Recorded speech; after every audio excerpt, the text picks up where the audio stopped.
Hi everyone, welcome to my YouTube station, Smita Sharma Journalist. And there's one issue where it seems like when you look at the response of the centre of Prime Minister Narendra Modi, there's almost a deafening silence, and that's the issue of Manipur that continues to burn. It's been more than a year. In fact, it's been since May of last year that we saw that entire violence flare up in the state, which has claimed more than 220 lives so far, at least 220, the numbers are higher than that, and 60,000 people displaced. So what really is happening there, and what really are the solutions to the entire violence that also seems to have been freshly triggered, in fact, since 1st of September, which has also claimed at least 11 lives more. I'm joined here by Seilen Haokip, is the spokesperson of the KNO and the Kuki National Organization. It's also an umbrella organization with a lot of groups together that has been in talks with the centre's representative, Mr. A.K. Mishra, in particular at this point in time. But the talks really date back to 2008 for various groups when they were discussing the SOOs or the suspensions of operations agreement, in a way kind of a ceasefire, if I may put it so, to try and facilitate the larger political talks. If I could begin with you right now, and before I come to, because you've been in Delhi for the last few days and what's really been the outcome of the talks, what's the situation at the moment in the hills, in the Kuki, in fact, relief camps, Kukizo relief camps at the moment? Well, the relief camps, people have been languishing there with no supplies, no help from the state. They're being sustained by a few NGOs or churches or some well-meaning people, and they're literally just waiting to get all this over with and looking at the center to bring relief. The political relief, of course, is the long-term part, but on the day-to-day matter, we're not getting a lot of help from the government, which is happening in this valley because the state government is stationed there and the people are, of that ethnicity. So that disparity continues to exist even in the situation of the IDPs. Right. I was in Manipur, of course, in December last year, and we did see that how the entire sort of ethnic and geographical division of the state is complete in a way. So you have the valley where you have the majority Maiti community living in. You have the hill district where you have the Kukizo and the other communities living in, and basically people unable to move into each other's region anymore. There are volunteers, armed, unarmed, who are guarding these checkposts at the moment. So there has been a huge problem when it comes to the relief material reaching the Kuki camps in particular. You're not being able to fly to Imphal. When was the last time that you flew into Imphal directly? That was a few weeks or months before the 3rd of May 2023. And that was it, that's it. Now we fly from Langpur airport in Aizawl. That's our only access now, the farthest airport for people in the country to be able to access the airport. Explain to our viewers how difficult is it to even send the material from there or to be able to fly into some other state? To be fair, I mean, the government is doing a lot of work in terms of constructing the highway connecting Lamka to Aizawl. But it is a mammoth task, cutting hill ranges, etc., literally moving mountains with high machinery. And as you know, the weather in the monsoon, which in the area lasts for about 7 months in a year, it is an uphill battle for the workers, and for the passengers, of course, you have to trudge through all the mud and slush, and apart from the delay, sometimes where you have to stop and wait for the planers and JCBs to roll the tippers to continue the excavation. So to give you a pointer in time, between Aizawl and Lamka, on a fair weather, without any disruptions along the way, if you're traveling at night when the machineries are not working, then you could do it in about 12 to 13 hours. But if you happen to be going during the day when work is also going on, Plus this monsoon season as well. Then yes, it's minimum 16 to 17 hours. Wow.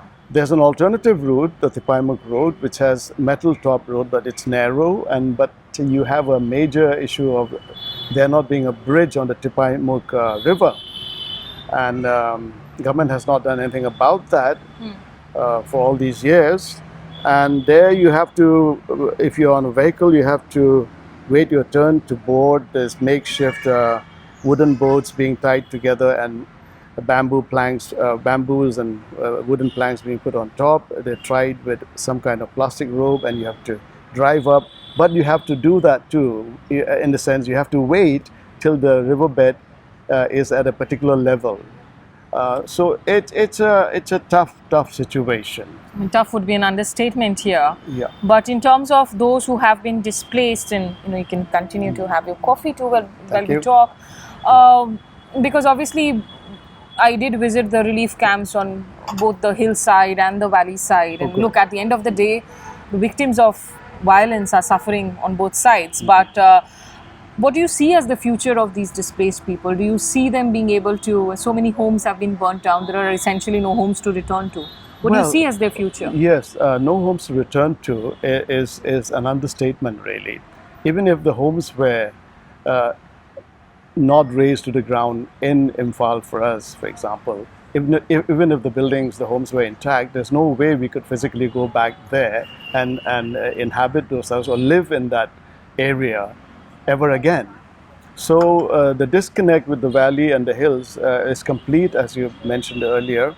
And now the only way forward is a future where every citizen is given their right to live in dignity.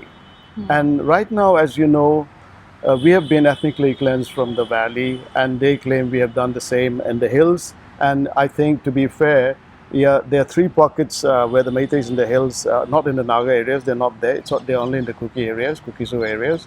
They are namely Lamka, Kangpopi, and Moreh. Again here, despite the problem that started in Imphal and our people were, beaten, killed, women raped, etc., in the hills, in great contrast, our women folk ensured that the Meitei population there, many of them are friends, were safely evacuated from their localities to the Assam Rifle camps, and later, after the civil society organizations struck a deal for that population exchange, then they were safely sent home. So in Moreh, Kangpopi, and Lamka, during that period, not a single Meitei civilian was killed or affected. In contrast, in the valley, you know what happened. Over about 170 dead, lying in the morgue for 6, 7, 8, 9 months, or almost a year, I think. Who do you blame it for? I mean, from India, if you look at, the mainstream India looks at it from the binary of a communal flare-up. That is essentially the predominantly Hindu Meiteis versus the largely Christian. Is it all right to look at it through the binary of a communal flare-up? Well, it's communal, but I wouldn't bring in the religious angle at all, because it's not a Hindu-Christian situation, although some people like to interpret it that way, because there are Meitei Christians, and yes, they were also affected. They were not killed, but their churches were burnt and the people were harassed. In our case, the churches were burnt, as well as the physical killing and abuse of our people. That's the contrast between the two ethnicities.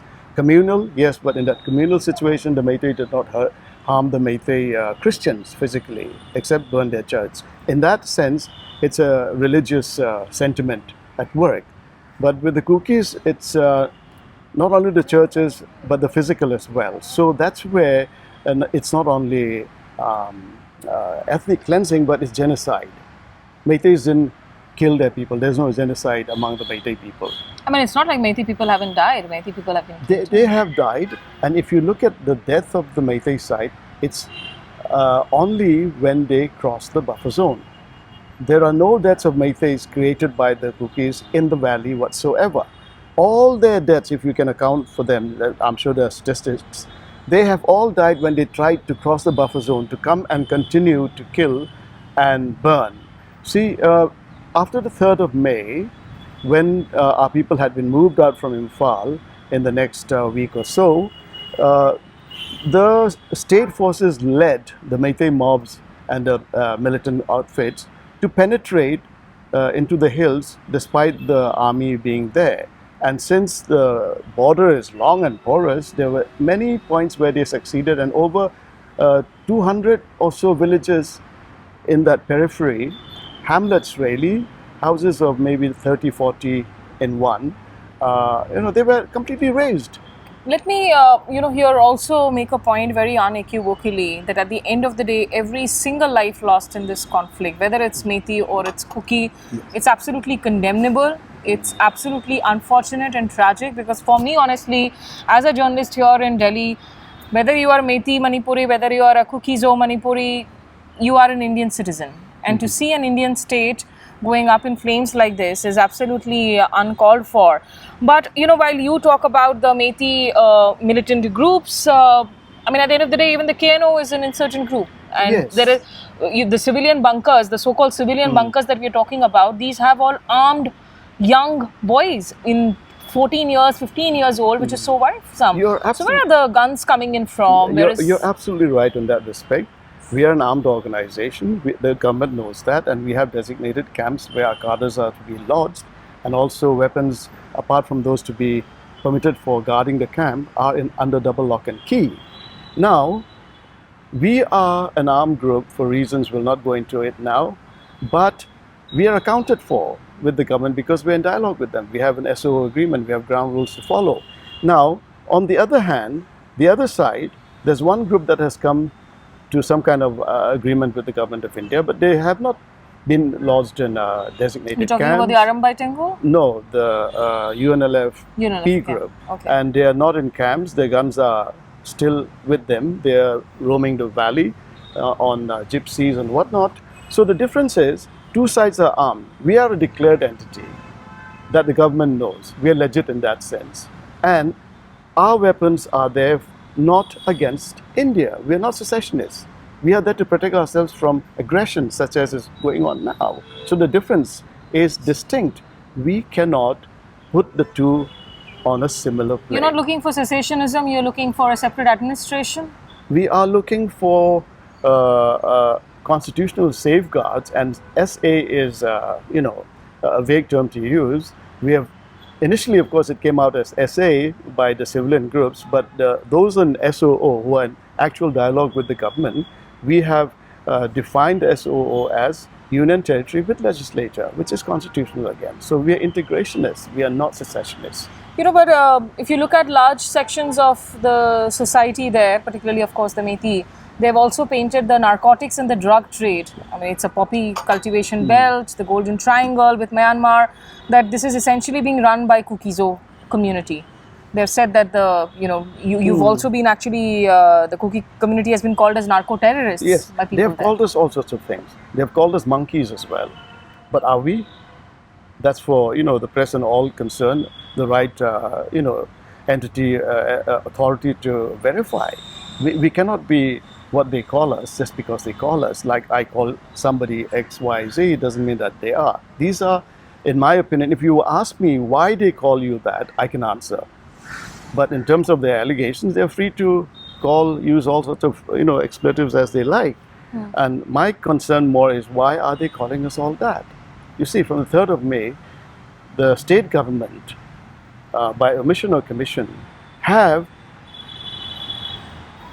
if you look at the situation where the security forces, the state security forces are engaged in the cleansing of the Kukis from Imphal, in uniform, in security forces, vehicles and weapons and all that, apart from the looting or giving all those arms to fighters.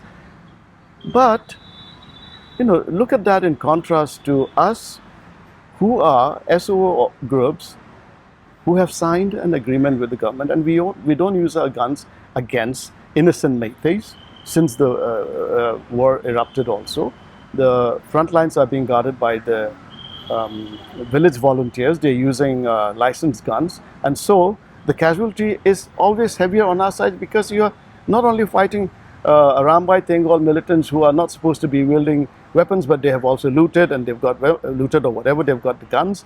They're aided by the state forces also, and naturally the casualties are on our side.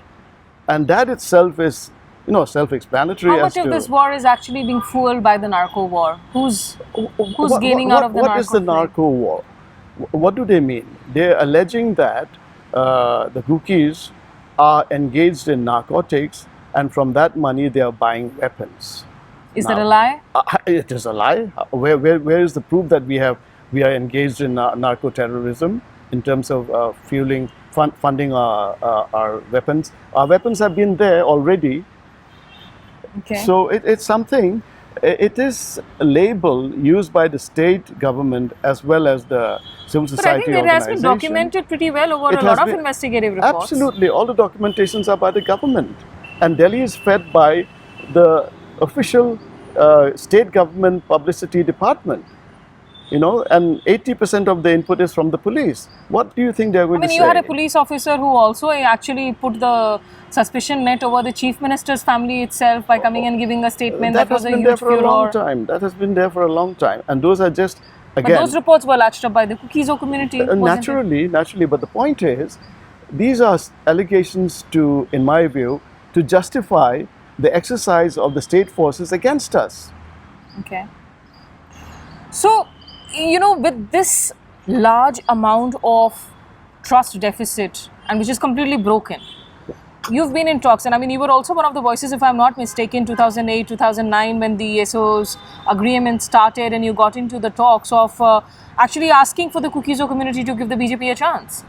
There were a lot of Kukizo community MLAs in the current cabinet, who were ministers also, who are still there. Yes, and we won't apologize for that, because it's a legitimate national party, and they, subscribe to their whatever, they have in their party politics, and they've been given tickets and they contest it. And for us, there's nothing to apologize for that. It's a government in the center. We are a minority, and as you know, in the Northeast in general, whichever party is in power at the center, invariably it trickles down to the state. Do you have any regrets, given the fact that, even for Prime Minister Modi, it took that gruesome viral video of the two women coming out and the opposition seeking a no confidence motion for him to eventually make some sort of a statement, but he's by and large still maintained silence. No heads have rolled so far, be it at the state. Mr. Biren Singh continues to be chief minister, no accountability fixed in the home ministry or the national security, in fact, council itself. So do you regret, do you think that the BJP government has failed in the center and the state in controlling? I would say, whether BJP or not, the government at the helm, I'm sorry, it's regrettable that we are in such a situation, and they have the onus of responsibility to ensure that that does not happen. On that count, yes, it is definitely regrettable. I'm sorry that the Prime Minister has not come and empathized with us. Not only us, other victims also. That element is the sentimental, emotional aspect, which is valid. But if you look at the other side, where from the 4th or 5th of May, the government ensured that enough security forces were flown into the area, which has never happened in the history of independent India anywhere in any other state, and to ensure that on ground the people are protected, that there's no escalation of violence, and that is ongoing. Even the forces are being looked at with such suspicious eyes. That is something quite interesting, but there's a history to, for example, the Valley people not, considering the Assam Rifles as neutral, but juxtapose that against the state forces which are openly not neutral. At least Assam Rifles, they're in the buffer zone, if Kuki volunteers try to penetrate, they shoot them. And the same way, if Meiteis try to penetrate, they prevent. Now, let's give Assam Rifles a fair deal. They've been there for a long time.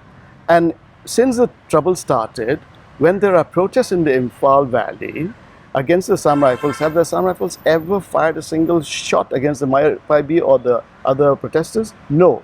In Churachandpur, they have shot and killed because of protests.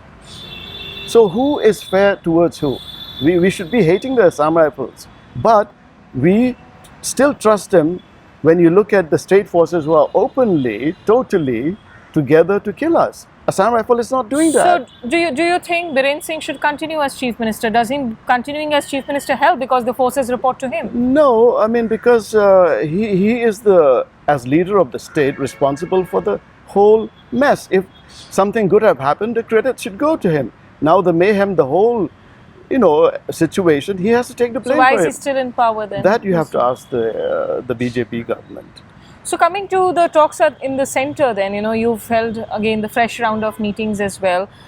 In terms of the the suspension of operations agreement, because the Manipur Assembly had also passed a resolution to the effect to abrogate it, to end it. Why is the Home Ministry reviewing it? Reviewing in the sense, it's a tripartite agreement. It's a legal agreement between the centre, the SO groups and the state. Now, all these years from 2008, ever since the tripartite agreement was signed, SO relates to ground rules issues. There's no politics about it. There shouldn't be. However, the preamble of the constitution is there, and the state insisted on inserting the integrity of Manipur being preserved. And we as SU members, we were not contradicting because our demand was within the state of Manipur. So integrity of Manipur was being protected by us, unlike other organizations who want to secede from India and break up Manipur. We are, integrationists in this context of the state as well as the union. Now, so where are we to be labeled as X, Y, Z to justify the state forces killing us? What's this transnational conspiracy? Poppy cultivation. Poppy cultivation is not confined to the Kukis only. It's in the hills, all over the hills. When arrests are made, Kuki chiefs are arrested, not the other community.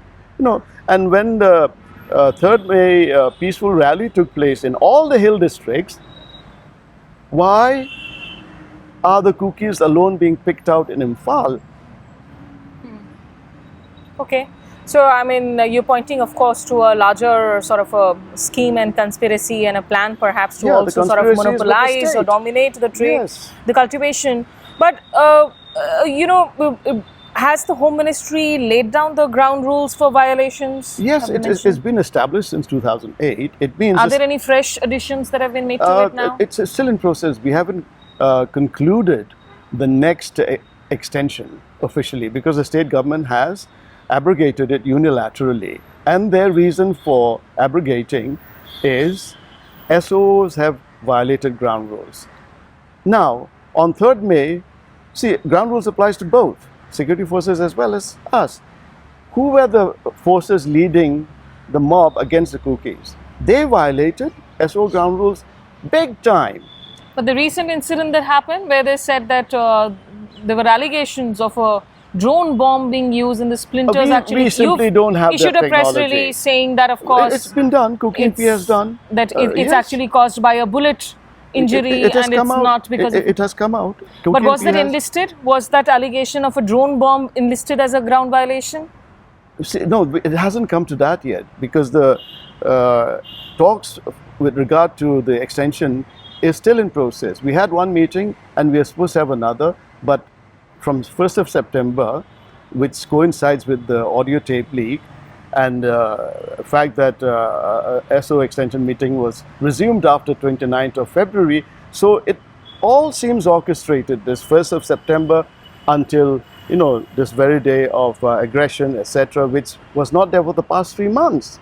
So the timing is the audio tape leak, SO extension meetings, and so it's obvious if you consider the state not wanting to extend SOO, which is for peace. That means the state is against peace, right? And secondly, every time there's a movement in this regard from the initiative of the MHA, violence erupts. So can the state be against peace without the blessings of the center because it's the same party in power? That's for you to deduce. I wouldn't be able to comment on that. I don't know the ins and outs of their, dealings in the party situation.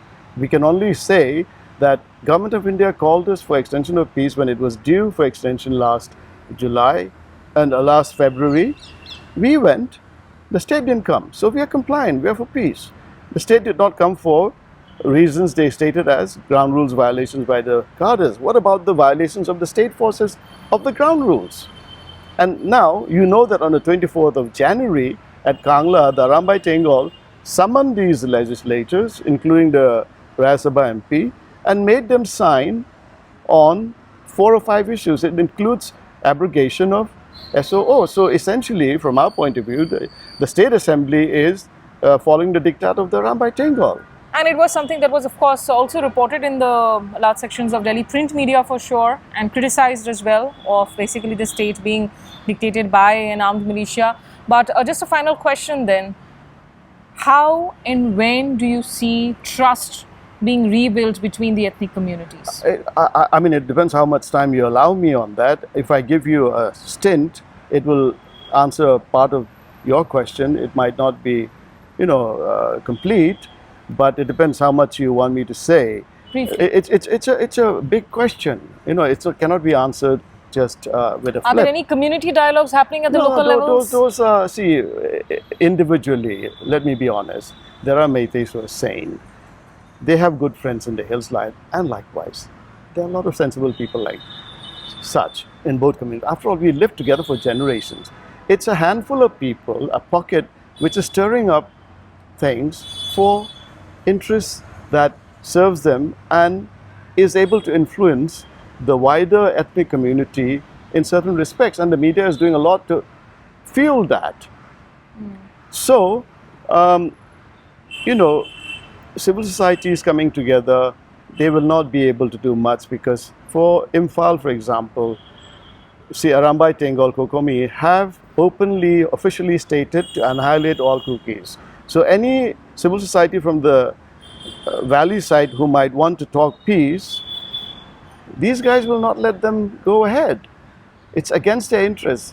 They want violence so that SO is abrogated, no talks take place, and there is no political settlement according to our demands. They want to keep us subjugated under them, and our right to existence is only if we ask for forgiveness and choose to live under them. That will never happen again. And that was never the case before the British came. So we need to we have to deconstruct what the British have done when they colonized the area and brought us under the same administration, although the hills were administered separately by a political agent. Before that, when the Meitei king was mutually independent of us and us, our chiefs likewise, there was cordial relation, there was mutual respect. After we were brought together under one administration, especially in post-independent India, and there was a state assembly where 53% of the population have 40 seats and the remaining 43 has only 20, including Nepalese, and among the 20. So you see that skewed representation since independence for the last 50 years, since Manipur gained statehood, has been a bane of our existence. Now, we still tolerated it. Issues were dealt with politically, even though we were deprived, because we didn't want violence to take place. But now when this government was taking serious steps, the present government, give them their due, was trying to establish a political arrangement within the Constitution of India, because we're not secessionists, then all hell broke loose. That means the Meitei, this particular section, do not want the status quo to change. They want to continue to enjoy the lion's share. And that's the bottom line when you analyze it. Okay, I guess, we will have to look at ways of where we can, and unfortunately, that's also one of the things that's not happening, even when you look at the dialogue space within media, of trying to get in the communities together to sit on one table, and because the trust deficit is just so huge, whether it's between the communities, whether it's between the communities and the state at the, at the level of the state and the center as well. But one can just only hope that at the moment Manipur is looking so dangerously violent. It's very unfortunate. It has actually become the longest running conflict in recent times in an Indian state. It's as deadly, when I was traveling within Manipur, it almost felt like I was back to Kashmir of the 90s. It was as, in fact, worrisome as that. But let's hope that sooner than later there is a sign for peace. And I would say it's worrying, but let's not despair, because this is not two sovereign countries at war. This is an internal situation where it almost felt like the line of control when you saw those bunkers. In many ways, it is volunteers worse. Looking at each other through the binoculars, and mortar shelling happening. Yes, so in many ways, it's worse than actually two sovereign countries fighting, because it's more painful when it's your own countrymen hurting you. So what I'm trying to get at is there is a solution possible within the Indian Union with its constitutions and provisions to meet the needs of the people, particularly in our case. As you are aware, when India started out, there were about 12 states. And then now you have about 8 union territories and then 20-something states. Why did the constitutional fathers envisage for that provision? Because we are a growing population. We are the most populated country in the world now. And there has to be a development in terms of representations being increased in the parliament as well as in the state assemblies, etc. And criteria for creation of new states or union territories have always been reasons that are common, right, whether it's developmental or whether it's negligence or whatever. But ours, we qualify for all that. The top aspect of it is there's genocide and ethnic cleansing of us. You want a separate state? A separate No, we want to start with, and if it holds out continually like the rest of the 8 UTs, we want direct rule from the center. We are not, I think, in a position where we could handle a state. But UT definitely with the center ruling and a legislative assembly working in consultation with the lieutenant governor. So much of this conflict actually goes back again to basically past history, the bones of contention there. But I'm going to end the conversation here. Thank you so much. And that's It's a problem that's not going to get solved anytime soon. It will be solved with initiative like yours, where you're trying to grapple with the situation, bring some understanding to it. And my sincere request would be, Meiteis should not begrudge our political rights. And neither will we take away anything from them. We respect their ethnic and territorial entity, and they should reciprocate, as was the case before the British came. Let's hope that we're also able to, in fact, be in conversation with some of the Meiteis voices who are willing to come and exchange their viewpoints as well. There are a lot of sane voices. So thank you so much. Thank you, Take Smita. care. All the best. Stay well. Thank you.